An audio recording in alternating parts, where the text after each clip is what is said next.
Yang mana salat adalah perintah yang Allah berikan kepada Nabi Muhammad SAW, yang mana satu-satunya perintah yang Allah Subhanahu Wa Taala langsung memanggil Nabi Muhammad SAW, saking pentingnya agar mengambil perintah tersebut, yaitu perintah salat. Amalan lainnya seperti puasa, zakat dan sebagainya Allah turunkan melalui malaikat Jibril alaihissalam. Akan tetapi khusus salat Allah Subhanahu Wa Taala khusus turunkan langsung kepada Nabi Muhammad SAW tanpa perantaraan siapapun. Langsung Allah yang berikan. Ini merupakan salah satu bahwasanya salat itu sangat penting sekali. Dikatakan bahwa dalam sebuah hadis dikatakan bahwasanya salat ini merupakan tiang agama. Siapa yang menegakkan salat maka dia telah menegakkan tiang-tiang agama. Dan siapa yang meruntuhkan salat atau tidak melaksanakan salat maka dia itu telah meruntuhkan agama. Kemudian setelah terjadilah kisah Isra Mi'raj ini, banyak kaum Quraisy, kaum kafir musyrikin yang tidak percaya. Bahkan ada beberapa sahabat yang kurang percaya atau bingung terhadap kisah tersebut. Bagaimana mungkin seorang manusia bisa berjalan atau bisa berpergian dari Makkah ke Madinah yang jaraknya lebih dari 400 km dalam waktu satu malam, atau bahkan dia bisa pergi ke langit ketujuh, sehingga tidak masuk akal. Akhirnya sahabat yang sangat mulia yaitu Abu Bakar As-Siddiq, beliau membenarkan bahwasanya Rasulullah SAW itu berisra Mi'raj. Dia mengatakan bahwasanya ia percaya bahwasanya Nabi Muhammad SAW telah melaksanakan Isra dan Mi'raj. Setelah terjadi peristiwa Isra Mi'raj ini, akhirnya mulailah kaum muslimin diwajibkan melaksanakan salat 5 waktu, yaitu 5 kali dalam sehari. Setelah itu kemudian semakin tersebarlah dakwah ke seluruh jazirah Arab. Dan akhirnya terjadilah namanya Bait Aqabah, Bait 1 dan 2, yang mana di dalam bai'ah itu intinya adalah bahwasanya mereka itu menyatakan bahwasanya mereka itu beriman kepada Allah dan tidak akan menyekutukan Allah. Dan yang kedua, mereka itu akan menjadi bersaudara. Dan yang ketiga, mereka itu akan tidak berzina, tidak berbuat maksiat, dan akan saling menjaga satu sama lain. Hingga akhirnya mereka pun akhirnya kembali ke tempat masing-masing. Karena desakan kaum kafir serta penindasan yang sangat luar biasa. Sementara di Madinah, di Yathrib ketika itu di sana Islam yang dibawa oleh pemuda-pemuda yang pada tahun 11 Hijriah berjumpa Nabi, di sana Islam telah berkembang pesat. Kemudian Nabi SAW beserta para sahabat berencana untuk berhijrah menuju Madinah. Akan tetapi kaum kafir Quraisy yang mengetahui ini akhirnya merencanakan untuk membunuh Nabi Muhammad SAW.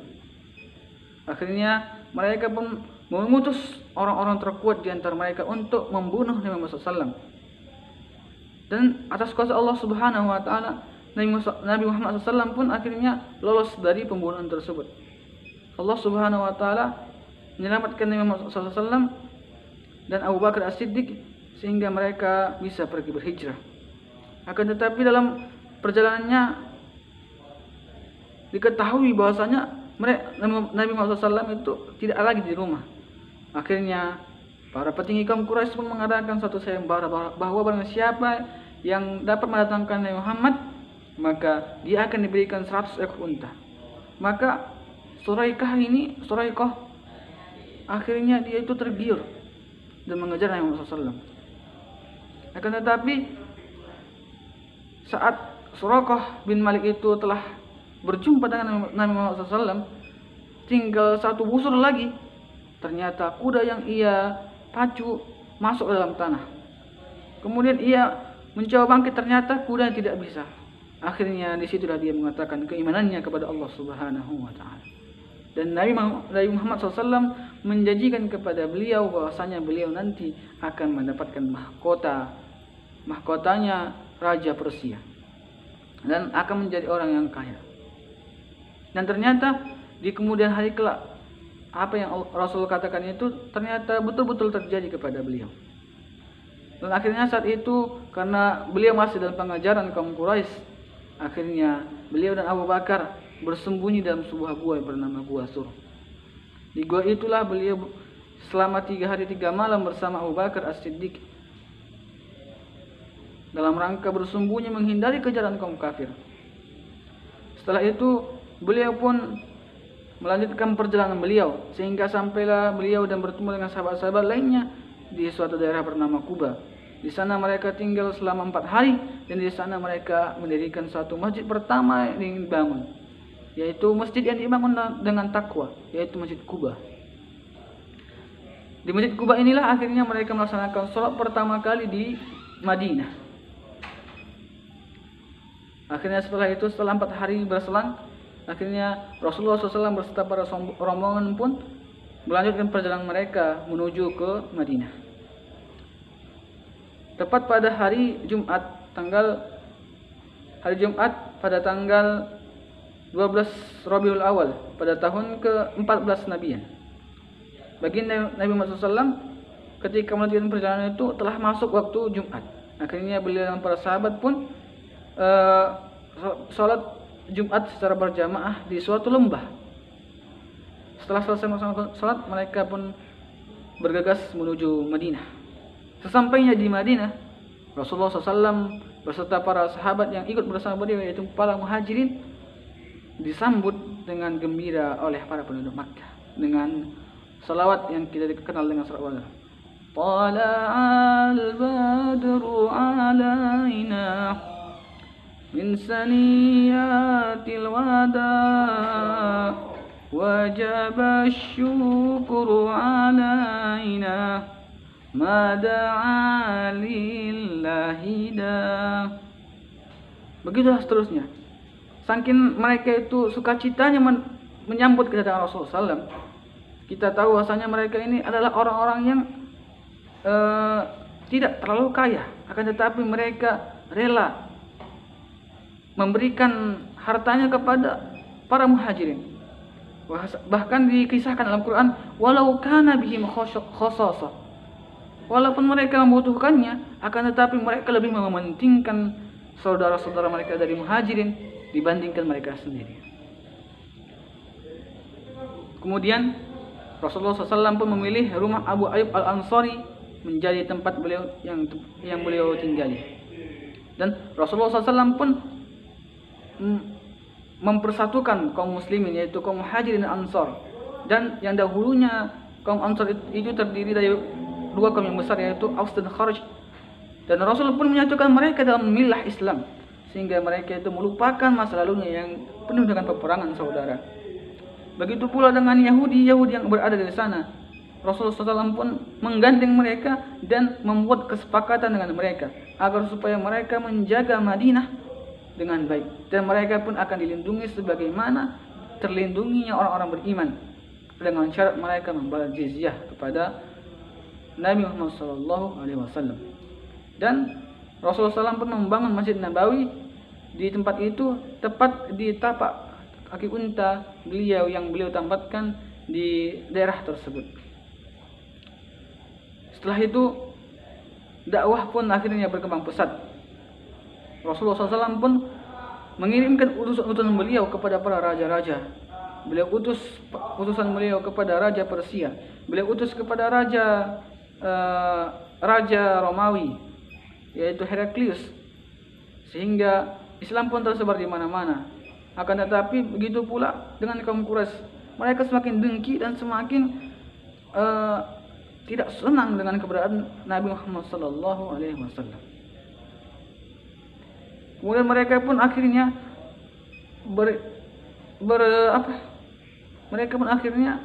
mempersiapkan diri agar memerangi Nabi Muhammad SAW.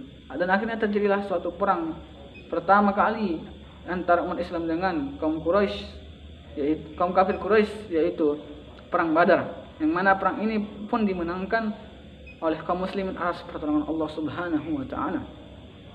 Kemudian terus-menerus terjadi peperangan antara kaum kafir Quraisy melawan umat Islam, sehingga pada suatu ketika, yaitu ketika Fathul Makkah, ketika menjelang Fathul Makkah, ketika itu umat Islam telah tersebar ke seluruh jazirah Arab. Rasulullah SAW pun berniat untuk melaksanakan haji di Makkah. Kemudian beliau beserta para sahabatnya pun merahasiakan kepergian mereka ke Makkah, dan akhirnya beliau pun mengumpulkan tidak kurang dari 10.000 sahabat menuju Makkah dalam rangka untuk menaklukkan Makkah. Akan tetapi beliau berpesan kepada para sahabat agar jangan sampai ada satu orang pun terlukai. Ketika mereka sampai di Makkah, mereka semuanya bertakbir, Allahu Akbar, Allahu Akbar, Allahu Akbar. Sehingga orang-orang Makkah pun ketakutan. Banyak di antara mereka yang lari ketakutan menyelamatkan harta bendanya. Ada di antara mereka yang langsung menyerahkan dirinya. Akan tetapi Nabi SAW berkata dengan rendah hatinya, bahwasanya barang siapa yang masuk ke dalam rumahnya maka aman. Barang siapa yang masuk ke rumah Abu Sufyan aman. Barang siapa yang masuk ke Baitullah aman. Dan akhirnya terjadilah Fathul Makkah tanpa ada satu pun tetes darah yang terjadi. Dan akhirnya seluruh kaum Quraisy Makkah ketika itu akhirnya memeluk agama Islam. Dan Rasulullah SAW pun membersihkan Makkah dari segala kekufuran, yaitu berhala-berhala yang berada di sekitar Ka'bah. Rasul hancurkan beserta dengan para sahabat-sahabat beliau.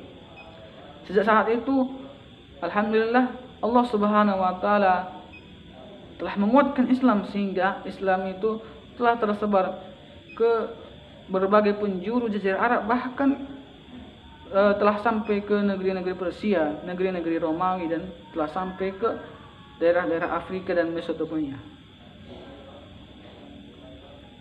Dan setelah beberapa lama kemudian, sehingga orang-orang semuanya berbondong-bondong masuk ke dalam agamanya Allah Subhanahu wa taala, dan Islam pun mulai menampakkan kemenangannya. Sebagaimana firman Allah, "Idza jaa nasrullahi wal fath wa ra'aitan nasa yadkhuluna fi dinillahi afwaja fasabbih bihamdi rabbika wastaghfir innahu kana tawwaba." Hingga suatu ketika Rasulullah SAW pun mengadakan haji yang dikenal dengan Haji Wada, yang dalam suatu riwayat dikatakan bahwasanya haji tersebut dihadiri oleh 100.000 orang lebih. Haji ini merupakan haji terakhir Rasulullah SAW, yang mana saat itu beliau banyak memberikan nasihat-nasihat kepada kaum muslimin agar supaya bertakwa kepada Allah Subhanahu wa taala, dan agar supaya memegang teguh dua warisan yang beliau telah wariskan, yaitu Al-Quran dan As-Sunnah, yang mana barang siapa berpegang teguh kepada dua itu, maka dia tidak akan tersesat selama-lamanya. Di akhir hayat Rasulullah SAW, yaitu ketika itu beliau sedang menderita sakit demam yang sangat luar biasa. Beliau merasakan kepedihan yang luar biasa. Suatu ketika masuk waktu sholat, setelah Bilal mengumandangkan azan, Bilal masuk ke kamar Rasulullah SAW dan mengatakan, "Ya Rasulullah, aqimis shalah, waktu sholat telah tiba." Kemudian Rasulullah SAW menjawab berkata kepada istri beliau agar supaya diberikan air. Kemudian Nabi SAW pun mengguyurkan air tersebut ke tubuh beliau, sehingga beliau merasa agak enakan sedikit. Kemudian beliau berdiri menuju sholat, akhirnya beliau pingsan lagi. Kemudian beliau minta air lagi agar dimandikan dengan itu. Kemudian setelah agak pulih sedikit, kemudian beliau pingsan lagi. Kemudian begitu setelah itu begitu lagi, hingga akhirnya Nabi SAW pun menyuruh Bilal agar supaya yang mengimami salat adalah Abu Bakar As-Siddiq. Saat itu Bilal nangis jadi-jadinya, sehingga orang-orang di masjid pun sangat bergemuruh karena sakit, karena sedih, karena Rasulullah SAW sedang sakit yang sangat parah, yang mana sakit tersebut merupakan tanda-tanda ajal beliau. Dan beliau akhirnya pada hari Senin 12 Rabiul Awal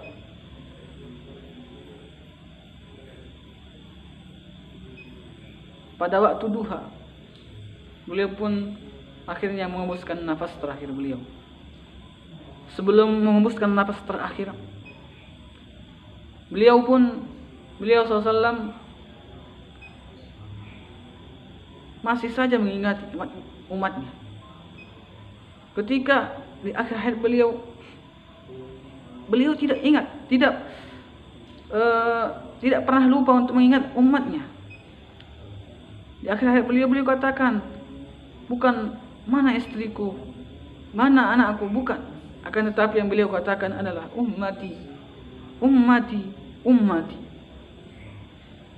Rasul itu sangat sayang kepada umatnya, sehingga beliau itu tidak rela jika umatnya nanti setelah beliau wafat, kemudian mereka tidak mendapat petunjuk lagi. Akan tetapi Jibril pun mengatakan kepada Nabi Muhammad SAW, wahai Muhammad, tenanglah, Allah Subhanahu wa Ta'ala telah berkata bahwasanya semua umatmu akan masuk surga. Orang-orang yang beriman kepadamu, orang-orang yang mengikutimu akan masuk surga semuanya. Akhirnya Nabi Muhammad SAW pun senang. Dan ketika di akhir hayatnya pun, ketika beliau diambil arwahnya, yang saat itu mengambil arwah, yang mencabut ruhnya adalah malaikat Israel, dengan sangat hati-hati. Akan tetapi Rasulullah mengatakan, seperti inikah sakitnya, seperti inikah sakitnya ketika dicabut ruh. Nabi sekali lagi dengan sayangnya kepada umatnya berkata kepada Israel,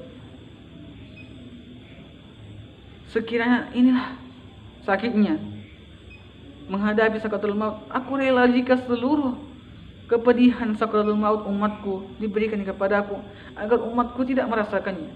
Sampai-sampai Jibril pun memalingkan mukanya dan sambil menangis.